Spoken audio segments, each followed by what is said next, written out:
తెలంగాణలో కాంగ్రెస్ ప్రభుత్వం ఏర్పడిన తర్వాత ముఖ్యమంత్రిగా రేవంత్ రెడ్డి పదవీ బాధ్యతలు చేపట్టారు. రేవంత్ రెడ్డి సీఎం అయిన తర్వాత తెలంగాణ ప్రభుత్వంలో ఆయన సోదరుడు తిరుపతి రెడ్డి, కొండల్ రెడ్డి అన్నింట్లో జోక్యం చేసుకుంటున్నారన్న ఆరోపణలున్నాయి. మరో సోదరుడు జగదీష్ రెడ్డి కంపెనీకి అర్హత లేకపోయినా 1000 కోట్ల రూపాయల కాంట్రాక్ట్ రేవంత్ రెడ్డి అప్పగించాడు అన్న విమర్శలు వచ్చాయి.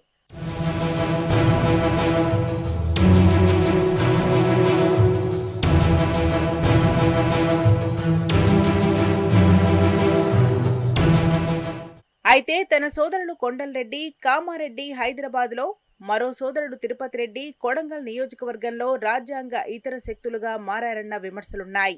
ఇప్పటికే తిరుపతి రెడ్డి కొడంగల్ నియోజకవర్గంలో అనధికారిక ఎమ్మెల్యేగా వ్యవహరిస్తున్నారు. నియోజకవర్గంలో కళ్యాణలక్ష్మి చెక్కులు సహా అనేక ఇతర ప్రభుత్వ కార్యక్రమాలలో పాల్గొంటున్నారు. తిరుపతి రెడ్డి ఏ ప్రజా ప్రతినిధి కాకపోయినా ప్రభుత్వ కార్యక్రమాలలో పాల్గొనడం వివాదాస్పదమైంది. లగచర్ల ఘటన ఎపిసోడ్లోనూ ఎంపీ డీకే అరుణ సహా ఇతర ప్రజా ప్రతినిధులను అనుమతించని పోలీసులు, తిరుపతి రెడ్డికి మాత్రం పోలీసులు ఎస్కార్ట్ పెట్టి నియోజకవర్గంలో తిప్పడం సంచలనం రేపింది. దీంతో కాంగ్రెస్ పార్టీ సర్వేలోనూ తిరుపతి రెడ్డి ఎపిసోడ్ వల్ల కొడంగల్లో నష్టం జరుగుతుందన్న ఫలితాలే వచ్చాయి.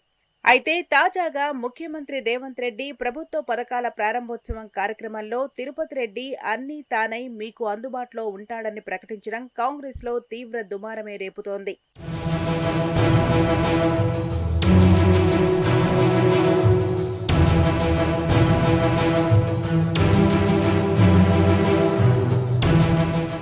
స్వయంగా ముఖ్యమంత్రి రేవంత్ రెడ్డి అధికారిక కార్యక్రమాల్లో తన సోదరుడు తిరుపతి రెడ్డిని వేదికపై కూర్చోబెట్టి అన్నీ తానే చూసుకుంటాడని ఎలా ప్రకటిస్తాడు అంటున్నారు కాంగ్రెస్ నేతలు. అధికారిక కార్యక్రమాల్లో సీఎం హోదాలో తన సొంత మనిషిని వేదికపై ఎలా కూర్చోబెడతాడని, ఇది ప్రజల్లో తప్పుడు సంకేతమే అవుతుంది అని మండిపడుతున్నారు. కాంగ్రెస్ ప్రభుత్వం అంటే రేవంత్ రెడ్డి కుటుంబ పాలన అంటూ ఆగ్రహం వ్యక్తం చేస్తున్నారట. గతంలో ఏ ముఖ్యమంత్రి అధికారంలో ఉన్నా ఇలా వ్యవహరించలేదని, తెరచాటు వ్యవహారాలు చేసినా అధికారికంగా ప్రభుత్వ కార్యక్రమాల్లో ప్రోటోకాల్ ఉల్లంఘన చేసిన దాఖలాలేవీ లేవని గుర్తు చేస్తున్నారు.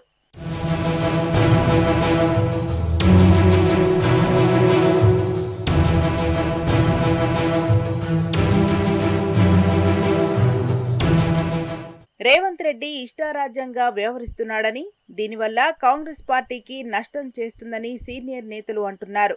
ఇదే విషయాన్ని హైకమాండ్ పెద్దలకు ఫిర్యాదు చేసేందుకు రెడీ అవుతున్నారట కొంతమంది కాంగ్రెస్ సీనియర్లు. ముఖ్యమంత్రి రేవంత్ రెడ్డి తన కుటుంబాన్ని అనధికారిక శక్తులుగా ప్రోత్సహిస్తుండటంపై అధిష్టానం ఎలా స్పందిస్తుందో చూడాలి.